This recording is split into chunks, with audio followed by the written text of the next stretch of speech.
Welcome back to Your 1230, the only podcast where our guests tell their story with the help of 12 questions in just 30 minutes.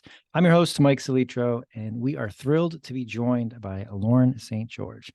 Lauren is South African by birth, an American by choice, and a global explorer by design. Great line. These life experiences have fostered her appreciation for the diversity of people's ideas, motivations, strengths, and dreams. She is a coach and a consultant. Lauren has worked with everyone from individuals to nonprofits, from startups to Fortune 500s across most industries, geographies, and products and services. Lauren's experiences help to bring multiple perspective to all of her clients. Lauren, welcome. We are really excited to be speaking with you.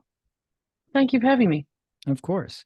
And I want to ask you there, your bio mentions a background in both coaching and consulting. How do you separate the two, or what is the difference for you, and how do you explain it to your clients? I, you know, those are the best two terms that I can use for people to understand what I do. I actually would prefer to call myself a change facilitator because I really work with companies and individuals to really figure out how to make big changes happen in their lives. But I think the differentiation, at least in my mind, is that consulting tends to work or tends to be used within the business world, whereas coaching is more on a one-to-one individual basis. Um, so that's why I use those two terms. But really, I'd love to call myself a change facilitator, but I think most people wouldn't understand what that means. Well, when you said it, I understand is one thing. The other thing I think it might terrify people because I feel like change is one thing that will bring up resistance in general. And then when you throw a facilitation or facilitator next to it, it's like, whoa, we need to slow down here because I'm not ready for that. So that's what I thought of would be a roadblock. But that I think that might explain what you do most directly. Having a wide array or clients from all types of backgrounds, how have you found that you've kind of can identify what helps them change most quickly? Because I'm sure it's different depending on the setting. But how do you help them identify here's where we are, here's where we want to go, and here's how I can help you get there? Well, just in what you said, I think actually foundationally, the methods that I use, which are rooted in creative problem solving and design thinking, largely follow a very similar thought process because they're based on our natural ways that we solve problems.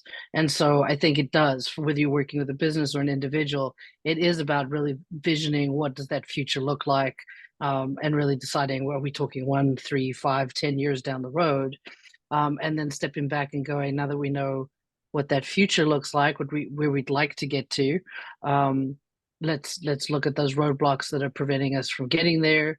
Let's come up with solutions as to how we're going to overcome those and put a plan in place to make it happen. And I think that once you go through that process and you have that plan, I think it can be easier for individuals and businesses to accept the change that needs to happen because it feels like they've been along for the journey, they've bought into the outcome of the solution, and then now have a step-by-step process to make it happen. I think you hit on a lot of big things that are important there. The one, having a system or a process to follow in general, but understanding that you've got to tailor it to who you're working with. And the really underrated piece that you mentioned is the bringing them along for that journey. That if you can get that buy-in with somebody that you're working with, whatever collaboration level it is, that we're in this together, we're in this boat together, we have our outcomes tied together. That it will make a difference as you progress through that journey or that process together.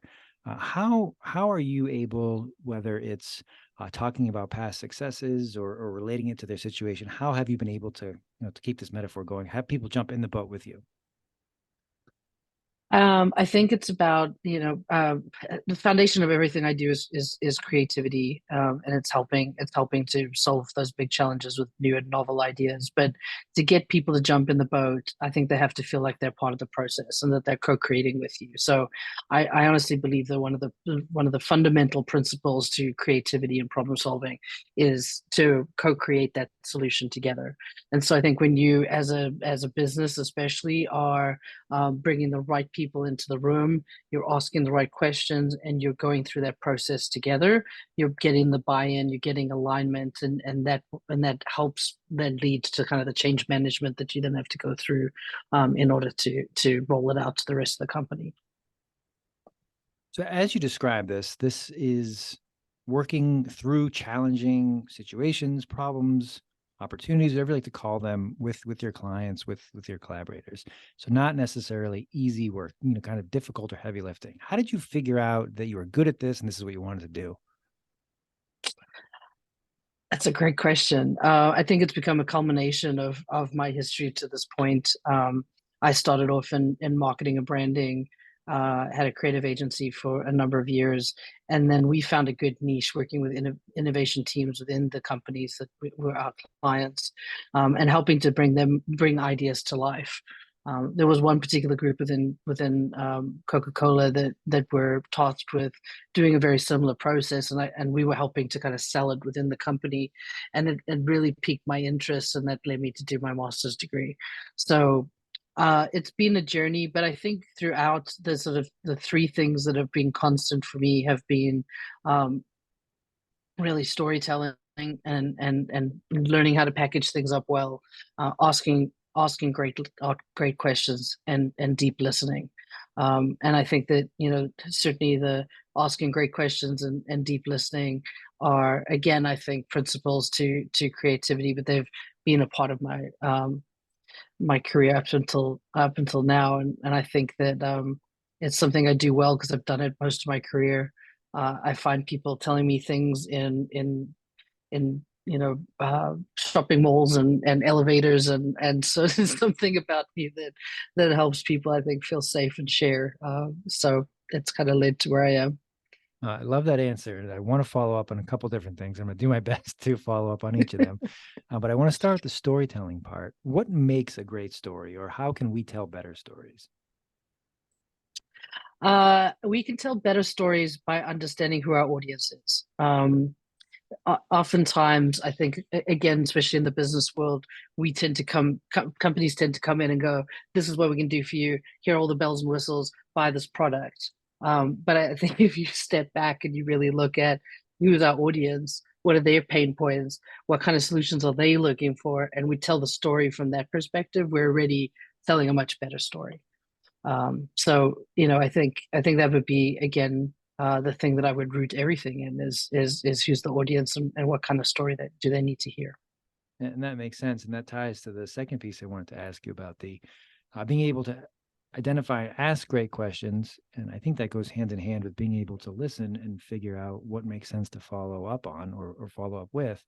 Um, how do you have you always been a good listener to ask good questions? Is it something that you've developed? And well, again, how can people get better at this? Because I found that this is something that can be really difficult for some, or in some audiences, that it's yes, but I've got this great thing I just need to say. So I hear you talking, but let me just go because this is way better. So I think it started for me with my mom when I was a kid. Used to play these lateral thinking games with me. There's a ton of them online now that you can find. That she would ask me these tell me these stories that I then had to sort of solve what the problem was. And they're fun little stories, and it would require me to ask questions to get a yes or no answer. But it would when I first started, it would take weeks for me to solve this problem. And I was little at the time, and I got better and better over time. I think good questions are something that you do have to focus on, spend time, practicing. It's a muscle. So for me, it started at a young age, and then it's just been a part of my career throughout, and certainly now in the consulting and coaching side of things, it's all I do, because I believe that inherently that the answers are within the people that are in the room, but you've got to ask the right questions to unlock those. And then, like you said, the deep listening side of things, which is really about showing up with the intent to actually understand what the other person is saying, and being present to hear the answer, and not spending time thinking about what's the next question I'm going to ask. And that again is something that takes practice and a genuine interest in what the answer is. I think that's it, is that generally being interested in what the person is talking about for the reason to understand and build up and off of what they're saying is really the key there. And I'm going to ask, because you mentioned playing the games as a little kid. with weeks going by between the beginning and end. So anything that keeps a child's attention for that long, I need to know, because I have small children, and anything I can do to keep their attention more than 20 minutes really helps. So do you remember any of these stories, or is there anything that you can think Sure. of? Could you I can share one? I can share one. Okay, so a man walks into a bar. He asks for a seagull sandwich. The bartender hands him a seagull sandwich. He takes one bite of it, goes home, and unfortunately takes his life. And the question is why? They're not cut and dry answers, and they're designed that way to really get you to ask a lot of questions. So, yeah, my mom would ask me those, and then they would drive me nuts for weeks. Okay. Do you remember the answer to that one, or what the reason was behind it? The answer to that one was that the man had been shipwrecked on an island, and they had his friends had been telling him that he was eating seagull sandwiches. When he went and actually ate a seagull sandwich, he realized that in fact they were eating the people on the island to survive. So Okay. unfortunately, that's a dark one that just came to mind. You know, Some of them did tend to be dark. I am not very judgmental, but with the age of my children, I think I'm going to skip Probably, that one for now. Maybe something we work toward, but thank you. I would look up I'd look up lateral thinking stories or lateral thinking puzzles online, and I'm sure you could come up with something of a little more PC. We can do that. Switching gears, though, I really was taken by your bio because it highlighted using your experience with in different settings, different groups, kind of both geographically and type of professional work, to appreciate where ideas are coming from, who may be contributing them, and really appreciating diversity and the willingness that sometimes, good answers come from all different places, and that you really have to just kind of be open to that. Um, is that something that you have also cultivated from a young age, or how are you able to appreciate that? Even though this person is different than me, thinks a different way, they might have a really solid answer, even if it's something that I never would have come up with if I spent 10 years thinking about it. I mean, certainly for myself, growing up in another country, moving at a relatively young age, I was 14 when we moved, and then travel has helped in that. But on the business side, there's certainly diversity within when we run workshops. Diversity, I think, is key, and we really strive to make sure that everyone in the room is heard. And in fact, we'd rather, we certainly want to make sure that the most junior people in the room have an equal voice to the most senior people in the room. And so that takes setting up some sort of guidelines at the beginning. It takes being very thoughtful in how you design a workshop to make sure that there are times where people are speaking, there's times when they're writing down ideas, that you're capturing thoughts and ideas in different ways, that you're doing smaller breakouts so people feel safer to talk in a smaller group. So we use a whole bunch of tools to make sure that we're evening the playing field for everyone and making sure that everyone is heard, because you don't know where good ideas are going to come from. And everyone comes in with their own experiences and thoughts to bring to the table, and they should all be just as valid. I like that answer a lot, and I want to ask about the level playing field and kind of presenting when you're working with the client, especially maybe bigger an organization where there are those junior and senior people, it might be in that same group that you're working with, presenting to. How are you able to kind of work with, and I don't want to say respect, but you'll get differing answers from different level folks, and you've got to navigate that carefully, because the group in your role, they're testing you. They want to see what your level of knowledge is, why you're there, how you can help them, and ultimately, how can you make this better for me, my group, my team, whatever it is. So when you have different levels of experience, tenure, of quality of work in the same group, how do you balance that to have that level playing field, to have everyone feel like they are heard, to have them contribute, and to kind of have everyone on a similar page moving forward? Well, certainly we start, I think you need to start setting that up from the very first meeting. in terms of as you start to think about the participants and who are going to be in the room. Is a point in time where I think it's the facilitator's role to really sort of call attention to. We want an equal mixture of uh, genders, of age, of ages, of different roles within the company, depending on what you're trying to solve. Of course, there's going to be different groups that are more appropriate than others. But I think it's on us as as the person who's running that workshop, who is consulting, who's bringing in people into a room to have a discussion, to really make sure that you're trying to get the diversity in the room. Because I do believe that if you keep asking the same questions, you're going to get the same answers. And so if you if you keep having the same kinds of people mulling over a challenge, then you're not going to get that breakthrough thinking. So again, I think it's about making sure that you get the right people in the room. Then I think from the get-go, it's about setting some ground rules, which is, we're here to hear everyone. Everything is valid. We want you to have more of a yes and mentality. We don't want to cut down ideas because someone saying no, it's the easiest way to make someone shut up and not come up with another idea for the rest of that meeting.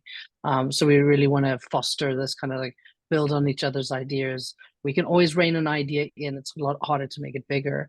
And then providing different ways to capture that. So even for the most sort of introverted person in the room, that there's ways that we're capturing the thinking, and that we're making sure that they are heard in one way, shape, or form. And that's also because I think there's a diversity of people in terms of the way that they learn and like to express themselves. So not everyone wants to talk. So I think you've got a lot of visual learners who like to write things down. So it's about having a mixture of ways that you're gathering that information. I think where you end there, it's a really excellent point that there not only is the differing opinions and experiences, but there's the different ways that people learn. So having that mixture, having different ways to present maybe a similar idea or even the same information will be received by different people in that group a different way based on how they learn best or how they process information. So I think that's an excellent point. You mentioned, I think it was the prior question, coming to the United States as a teenager, 14-year-old. So I know that I'm sure that's a lot of new experiences. Is there anything that comes to mind? Either I had no idea this is what 14-year-olds in the US were doing, or it's like, oh, this is this is strange, or this is funny to me, or any kind of thing that pops in your mind that coming over at that interesting age. American culture does have a way of working its way throughout the globe. So I was watching American movies and listening to music. Certainly, magazines showcased a lot of stars and celebrities and things. I think that for me, just the most challenging part of the first probably 6 months of moving to the US is everyone listened to the accent, which is not very thick anymore, but all they would listen to was my accent, and they weren't actually hearing what I was saying. So it was not we weren't having very good conversations, at least at first. And because of the accent and some of even some of the colloquialisms that we use in South Africa, there was a few conversations that really went badly because no one actually understood what anyone was saying. But no, I don't think there was anything too glaringly different. I think just being 14 and moving anywhere can be difficult. That's a good point. 14 is a difficult age, so that kind of change would be a tough thing for anybody at the middle of high school. Um, One of the parts I skipped over, getting back to your professional background was, and we've talked a little bit about it today, was the idea of building partnerships, collaboration, or having kind of that buy-in from either a one-on-one client or a group. Sometimes that can be difficult for many different reasons, and we talked about ways that having people feel heard, and then of course, getting people on the same page and working together. Has there ever been a time where it's been really difficult to get either a group or one person in a group to kind of see what would be best for the group, and kind of how you were able to kind of show them this is how we can do and this is best for everybody? It's definitely, I think, when you're first starting out, and the group that I that I'm one of the leads in within Accenture, so a large consulting company.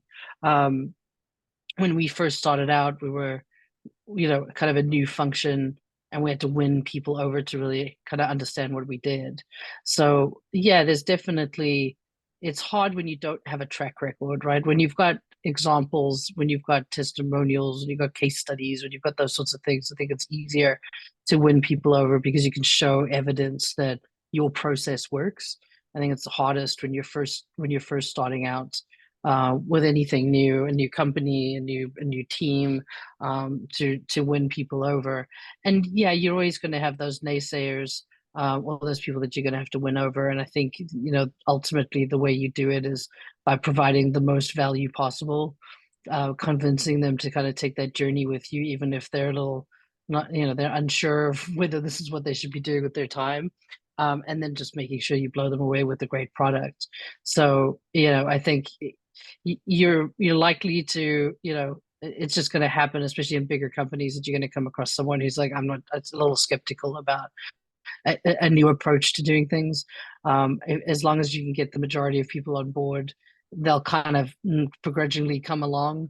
And I think that, you've got to then show proof is in the pudding, and by having a really great product at the end, you'll make fans. And when you do make them as fans, they are, they're die hard fans after that. And certainly we've managed to do that within Accenture. Very nice. Very nice. But yes, you've earned it when you have the skeptical person come over when either at the finish line or toward the end there. So that's a good illustration. Your company is named What's Next. What does that mean, and Mhm. where does that come from?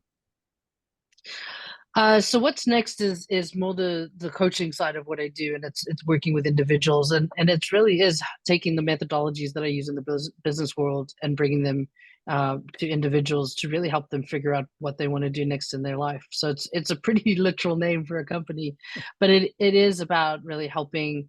Oftentimes, it's people who are feeling unsure of what they want to do, but they know that some change needs to happen, or they have a lot of ideas, have no idea where to start, or sometimes it's a fear of, there's more of a mindset piece to it, which you deal with less on the business side.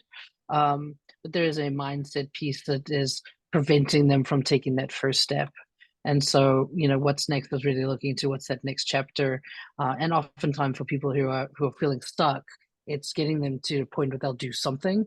It might not even be 100% the right thing, but just by getting action, you'll get momentum, and then over time you'll be able to work your way to a place where you're feeling happy with the result. So that's where what's next comes from. Well, that's a perfect name then. So I will ask, kind of in that mold, with taking the next step or figuring out where to go. Usually, the first step, or even if it's like I know what I want to do, I just don't know how to get there. Is there a way that A, if we know where we're going, B, what can we do to, what's the easiest way to start? Because I find that talking to people that, you're gonna make your mistakes, you're gonna have to figure it out, change course, but it's getting started that can often be difficult, even if we know where we want to go or what we should be doing.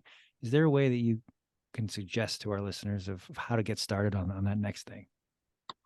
It's a great question. I think two things come to mind. One is I think people need to really understand the what I call the sort of action motivation cycle, because there's sometimes when you have the motivation and it's really then easy to get into action.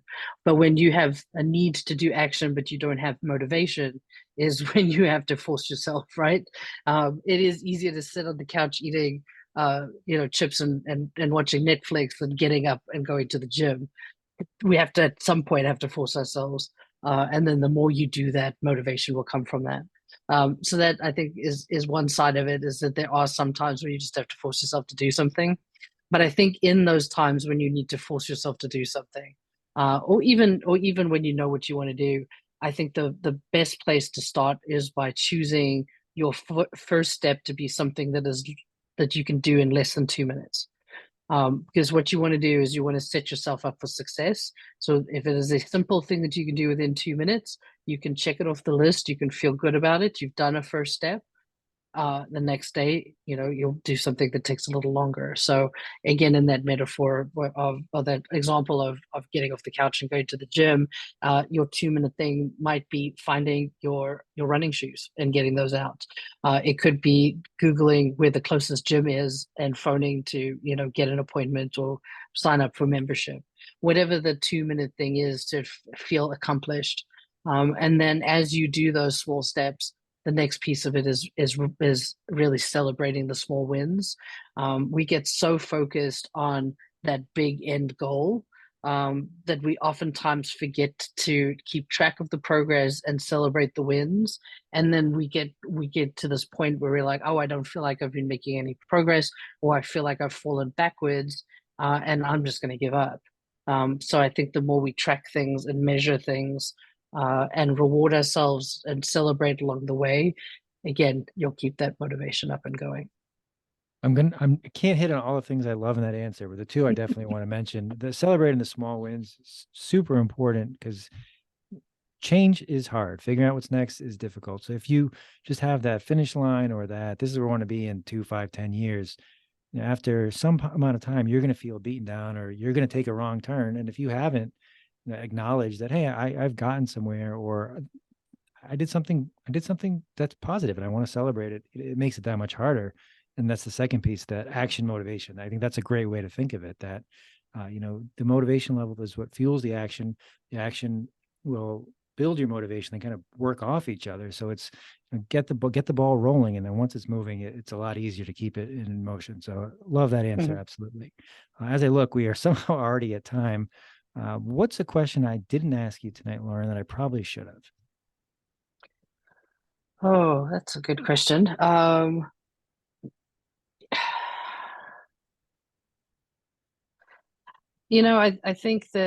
I think in all of this, um, the fear that we have of change really comes from a biological imperative. That's how our brains are built, and they're built to keep us safe.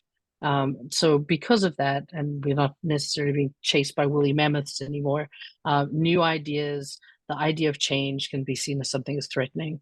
And our brains are built to keep us safe, which means they like us on autopilot, they like predictable patterns, they like us to stay in our comfort zone.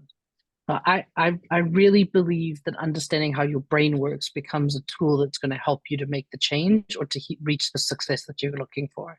And so I think, if I could leave people with anything, it's really recognizing that your brain is a tool and it can be used to get you to where you want to go.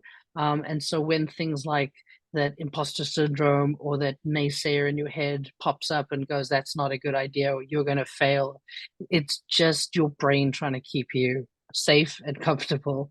And you need to have a way to counter that, some kind of a mantra, some kind of a response to it. And the more you do that, the quieter that voice is going to get in your head.